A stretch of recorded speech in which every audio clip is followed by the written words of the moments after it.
Good morning class 8।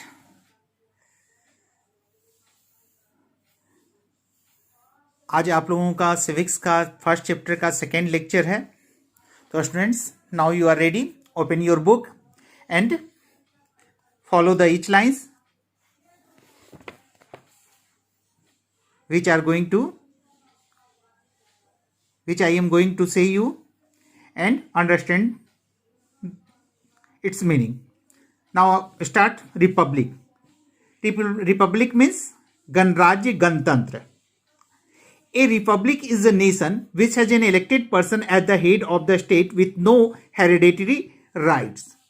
एक गणतंत्र वह राष्ट्र होता है जिसका प्रधान जो है एक चुना हुआ व्यक्ति होता है, बिना किसी प्रकार के वंशानुगत अधिकारों के बगैर. This is significant because we have all through been governed by the elected members indirectly. यह इसलिए महत्वपूर्ण है क्योंकि हम सभी जो हैं इस निर्वाचित सदस्य के द्वारा अप्रत्यक्ष रूप से शासित होते हैं. The Indian President is elected by elected members of the Parliament and state legislative. भारतीय राष्ट्रपति का चुनाव जो है संसद और राज्य विधानसभाओं के चुने हुए सदस्यों के द्वारा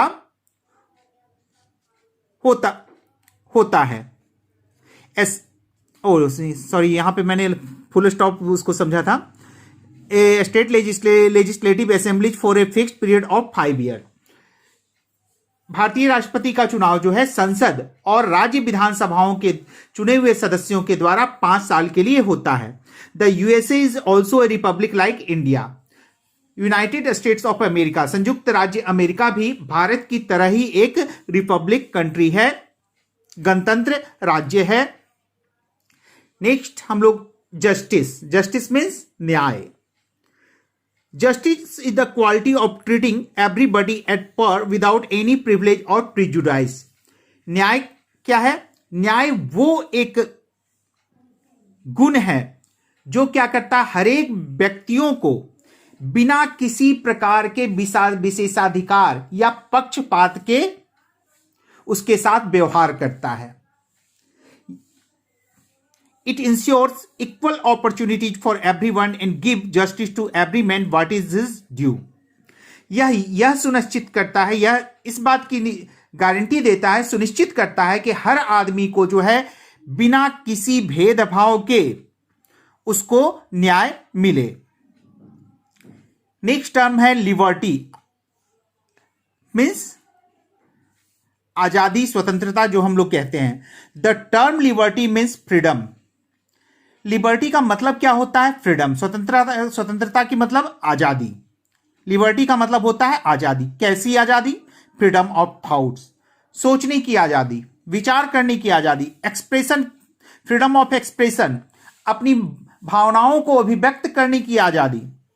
बिलीव, किसी भी चीज को मानने की आजादी. फेथ, किसी पे विश्वास करने की आजादी. एंड वर्शिप, अपनी इच्छानुसार किसी भी धर्म की पूजा करना, किसी भी ईश्वर की मानने की आजादी. Every citizen should be free to hold any belief and expression his view freely. हर एक नागरिक को किसी भी मान्यता पर विश्वास करने का अधिकार है और अपने विचारों को जो है मुक्त रूप से, स्वतंत्र रूप से जो है व्यक्त करने की आजादी है. He can choose any religion and can worship in any way he likes. उसे किसी भी धर्म को मानने की आजादी है, किसी भी धर्म को चुनने की आजादी है और किसी भी तरह वो जैसे चाहे वैसे पूजा कर सकता है, इसके लिए वह स्वतंत्र है. अब हम लोग नेक्स्ट टॉपिक आते हैं, इक्वलिटी यानी समानता. There can be no liberty without equality. So the preamble to the Indian Constitution also lays emphasis on equality along with liberty. क्या है? बिना समानता के अधिकार के किसी भी प्रकार की स्वतंत्रता नहीं हो सकती है. इसलिए भारतीय संविधान की प्रस्तावना में स्वतंत्रता के साथ साथ समानता पे भी जोर दिया गया है. As such, our constitution had done away with all inequalities based on sex, race, religion, caste, creed और color. इसलिए हमारे संविधान में जितनी भी असमानताएं हैं, चाहे वो सेक्स के आधार पे हो, सेक्स यहां कहने का मतलब लिंग के आधार पे हो, जाति के आधार पे हो, धर्म के आधार पे हो, किसी भी पंथ विशेष के आधार पे हो, रंग के आधार पर इन सभी असमानताओं को दूर किया गया है. Now all are equal before law and enjoy equal opportunity for their advancement. साथ में ये क्या दिया गया, हमारे संविधान के अवसर के अनुसार क्या अवसर दिया गया है कि सभी जो है संविधान, ये जो है कानून के सामने सभी कोई बराबर है और उन लोगों को अपनी तरक्की करने के लिए सभी को बराबर अवसर प्रदान किया गया है. नेक्स्ट टॉपिक पे हम लोग आते हैं फ्रेटर्निटी, जिसके बारे में हम लोग प्रीमिएबल में भी पढ़े थे, लेकिन वहां पे हम लोग जो है उसकी मीनिंग को सही ढंग से क्लियर नहीं कर पाया था. यहां पे हमारा जो है मीनिंग यहां पे क्लियर है. फ्रेटरनेट मीन्स ब्रदरहुड, इसको हम लोग बंधुत्व भी कह सकते हैं. फ्रेटर्निटी का मतलब होता है भाईचारा, बंधुत्व. Liberty, equality and fraternity was the slogan first raised by the French revolutionaries in France. Liberty, equality और फ्रेटर्निटी, ये जो नारा है सबसे पहले किसके द्वारा उठाया गया था? फ्रांस में फ्रांसीसी क्रांतिकारियों के द्वारा उठाया गया था. लिबर्टी मीन्स स्वतंत्रता, इक्वलिटी मीन्स समानता और फ्रेटर्निटी मीन्स बंधुत्व, भाईचारा. The makers of the Indian constitutions were greatly influenced by this slogan, so they adopted it as the ultimate goal of Indian constitution. भारतीय संविधान के जो मेकर्स थे, जो भारतीय संविधान को जो बनाने वाले थे, वो इस नारे से काफी ज्यादा प्रभावित थे. इस वजह से इन्होंने भारत के संविधान में इसे अंतिम लक्ष्य के रूप में अपनाया.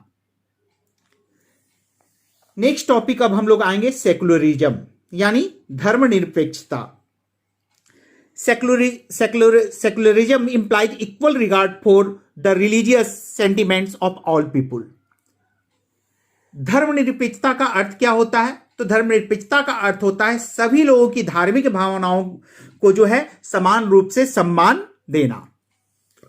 All people have the freedom to follow any religion in India. Bharat में सभी लोगों को आजादी है कि वो किसी भी धर्म का पालन कर सकते हैं. Doctor B R Ambedkar, the principal architect of our constitution, explained the concept of secular state in this word. Secular does not mean that the state shall not take into consideration the religious sentiments of the people. हमारे संविधान के प्रमुख रचनाकार, शिल्पकार, जो भी कहिए, वास्तुकार डॉक्टर बी आर अम्बेडकर ने धर्मनिरपेक्ष राज्य की अवधारणा को समझाते हुए उसकी व्याख्या इन शब्दों में की.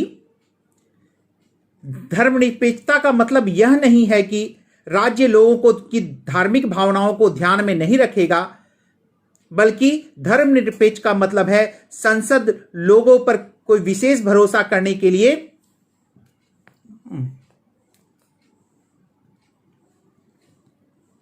ये all that the secular state means is that the parliament shall not be competent to impose any particular religion upon the people. यानी हमारी जो पार्लियामेंट जो है वो जो है किसी भी व्यक्ति के ऊपर में किसी खास धर्म को लागू करने का प्रयास नहीं करेगा. यही सेकुलर स्टेट का मतलब होता है, धर्मनिरपेक्ष राज्य का मतलब होता है. There are many characteristics of secularism. धर्मनिरपेक्षताएं की कई विशेषताएं हैं. सबसे पहला है secularism treats all religions on an equal footing. धर्मनिरपेक्षता जो है सभी धर्मों को एक समान भाव से देखता है, सभी को एक समान पायदान पे रखता है, किसी को ऊपर या नीचे नहीं रखता, बल्कि सभी को समान भाव से रखता है. Secularism accept freedom of religion. धर्मनिरपेक्षता धर्म की स्वतंत्रता को स्वीकार करता है. Secularism implies freedom of worship. धर्मनिरपेक्षता जो है पूजा करने की स्वतंत्रता प्रदान करता है। सेक्युलरिज्म बिलीव्स इन रिलीजियस को एग्जिस्टेंस। संविधान जो है धार्मिक सह अस्तित्व में विश्वास रखता है। People following different religions can live peacefully together. अलग अलग धर्म को मानने वाले लोग भी जो है साथ में शांतिपूर्वक रह सकते हैं। यह सिर्फ जो है सेक्युलरिज्म में ही संभव है। हिंदू हो, मुस्लिम हो, हमारे आसपास हम आप देखेंगे कि हमारे जो अगल बगल विभिन्न धर्मों को मानने वाले लोग रहते हैं, सब हम लोग शांतिपूर्वक रहते हैं। यह सिर्फ धर्मनिरपेक्ष राष्ट्रों में ही संभव है। अब हम लोग नेक्स्ट पैरा को देखें, आगे देखेंगे secularism in article of the constitution, यानी भारत के संविधान के अनुच्छेदों में धर्मनिरपेक्षता के बारे में क्या कहा गया है। With a view to translate secularism into a fundamental right, the following articles exist in the Constitution of India.